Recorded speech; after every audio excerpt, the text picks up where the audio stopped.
आज की इस विजय शंखनाद सभा में मंच पर विराजमान विश्व की सबसे बड़ी राजनीतिक दल भारतीय जनता पार्टी के राष्ट्रीय अध्यक्ष आदरणीय जेपी नड्डा जी, हमारे राजस्थान की सह प्रभारी राष्ट्रीय मंत्री आदरणीय विजय राठकर जी, हमारे सांसद आदरणीय बड़े भाई निहाल चंद मेघवाल जी, हमारे उप मुख्यमंत्री प्रेमचंद जी बैरवा जी, कैबिनेट मिनिस्टर आदरणीय सुमित गोदारा जी, सभी विधायकगण, CR चौधरी जी जो हमारे संभाग प्रभारी हैं, हमारे दोनों ही जिलाध्यक्ष, सम्मानित मंच और सामने बैठे सभी देवतुल्य मतदातागण, युवा शक्ति, आप सबको प्रणाम करती हूँ, आप सबका अभिनंदन भी करती हूँ। और मैं सबसे पहले संगरिया की पावन धरा पर आदरणीय अध्यक्ष जी का जी आयानु कह के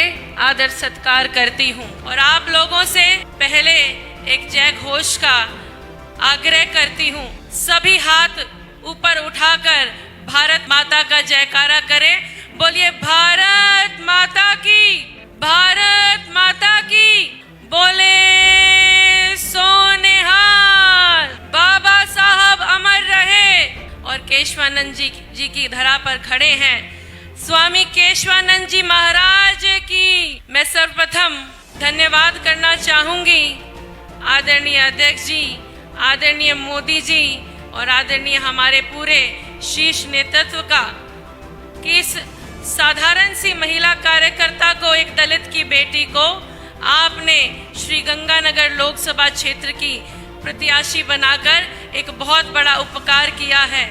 ये सम्मान मातृशक्ति का है और ये सम्मान एक बेटी का भी है। मैं आपका बहुत बार आभार प्रकट करती हूँ। मैं कहना चाहूँगी कि जो उत्साह आज पूरे देश में इन लोकसभा चुनाव को लेकर है, आपके अंदर भी जो उमंग है वो आदरणीय मोदी जी के 10 वर्षों के कार्यकाल में जो विजन उन्होंने दिया, जिस भाव से उन्होंने इस राष्ट्र की सेवा करी, इस वजह से है।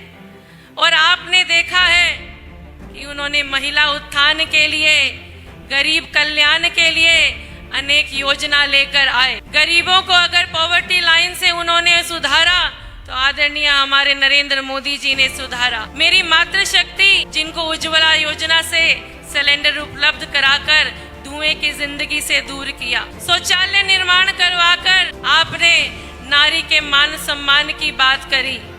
विपक्षी लोग आदरणीय मोदी जी का उपहास करते थे जब दिल्ली से उन्होंने स्वच्छ भारत की बात करी, शौचालयों की बात करी, लेकिन वो ये नहीं जानते थे कि ये मोदी जी का भारत है और मोदी जी के भारत में मातृशक्ति का सम्मान होता है। और इसी नाते जब महिला वंदन बिल भारत सरकार ने पास किया, ये लागू तो आगे 2029 में होना था, लेकिन इस श्री गंगानगर लोकसभा क्षेत्र में मातृशक्ति का सम्मान करते हुए, आपकी बेटी का सम्मान करते हुए यह मौका पार्टी ने दिया है। तो ये तमाम मातृशक्ति के मान सम्मान की बात है। मैं आदरणीय अध्यक्ष जी को कहना चाहूँगी, ये श्री गंगानगर लोकसभा क्षेत्र की जो मतदाता सामने बैठे हैं, इन्होंने वादा किया है कि बेटी तू हमारे बीच में आई है और आशीर्वाद लेने के लिए आई है। तेरे सिर पर हाथ रखेंगे, चाहे अनुभव कम है लेकिन सच्चे मन से आपकी सेवा करने के लिए आई हूँ और सिर पर हाथ रखकर आप लोगों ने जो आशीर्वाद दिया है, सच्चे मन से उम्र भर इसका कर्ज उतारूंगी, ये बेटी वादा कर रही है। और मैं कहना चाहूंगी कि ये जो आपकी बेटी है, इस बेटी के ऊपर आप लोग विश्वास जताए, ये भारतीय जनता पार्टी का कमल का फूल है। मोदी जी की गारंटी के साथ हम भारतीय जनता पार्टी के कार्यकर्ता सभी मतदाताओं के बीच में केंद्र की सरकार की योजनाओं के बारे में आपसे चर्चा करते हैं। किसानों के अगर किसी ने काम किया तो मोदी जी ने किया है। किसान सम्मान निधि की बात करी तो हमारे आदरणीय मोदी जी ने किया है। और अंत में मैं आप लोगों को ये भी कहना चाहूंगी कि ये ईश्वर ने एक बहुत बड़ी परीक्षा भी इस बेटी की ली है। आज आपके बीच में खड़ी हूँ।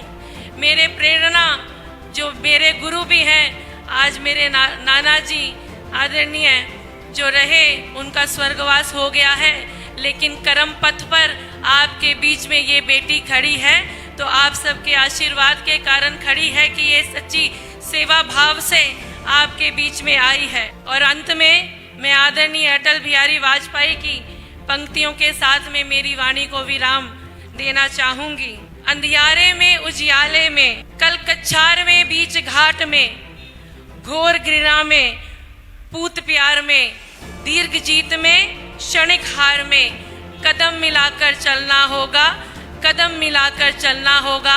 मैं तमाम जो सामने बैठे बड़े बुजुर्ग हैं उनसे निवेदन करती हूँ, हमारे पार्टी के अगुवा आदरणीय जेपी नड्डा जी को हाथ उठाकर ये जताएं कि 400 पार का नारा लेकर जो पार्टी आपके बीच में आए हैं उसमें अपना वोट रूपी आशीर्वाद देकर इस बेटी को जिताकर हम सब 19 तारीख को भारतीय जनता पार्टी का इस लोकसभा क्षेत्र से कमल खिलाएंगे। बहुत बहुत धन्यवाद। जय हिंद, जय भारत।